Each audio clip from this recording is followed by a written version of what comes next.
Hey guys, this is Everett Smith with NYC Real Estate, and today I'm going to be talking to you about negotiations and why, if you're buying, selling, or renting an apartment, it matters for you.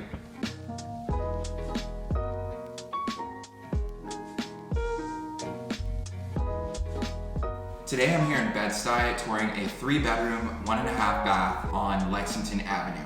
First of all, I want to start by explaining what a negotiation is, which is basically a discussion with the intent on reaching an agreement. To really dive into it, let's talk about what a negotiation is not. A negotiation is not a conversation to convince someone of your side.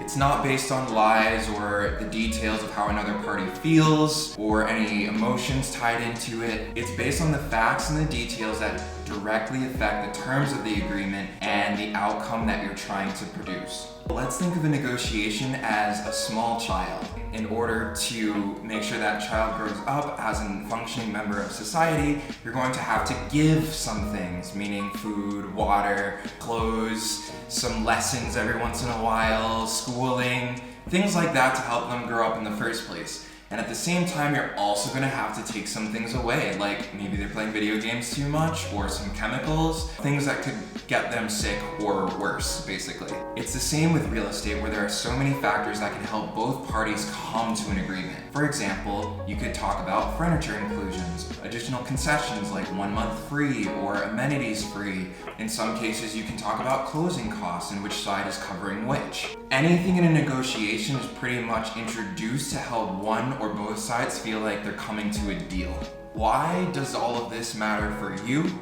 Well, especially in New York City, if you're renting an apartment or selling or purchasing one, what you're gonna have to think about is all of the different factors that come into play when it comes to negotiating for your apartment.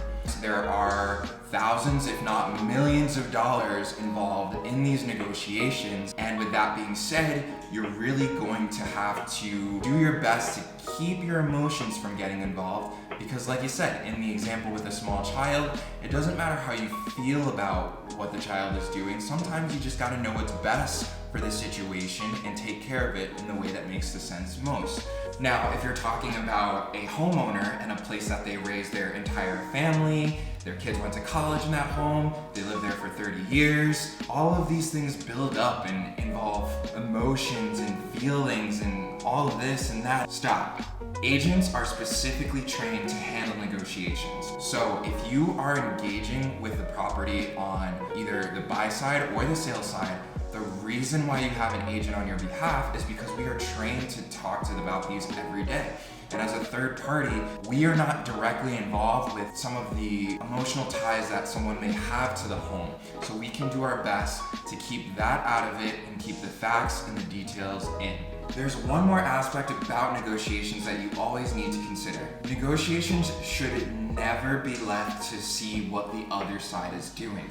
You should always be engaging in the other side to see if there's any progress being made on the negotiation itself, because you never know what the other side is up to unless you ask them what's going on. For example, if I take someone to a property, they really like it, they submitted an offer, and then we come back with a counter offer and then I never hear from them again. That could either mean one of two things. They didn't want to continue forward in that way, or they might be looking at some other things, but they don't want to tell you no just yet, so they're keeping you on the hook. By re-engaging that person, you can really figure out exactly if you need to offer something else to them to potentially make a deal happen, or if it's just not something that is going to work for either side. Thank you for watching Easy NYC Real Estate, where I make New York City real estate easy for you.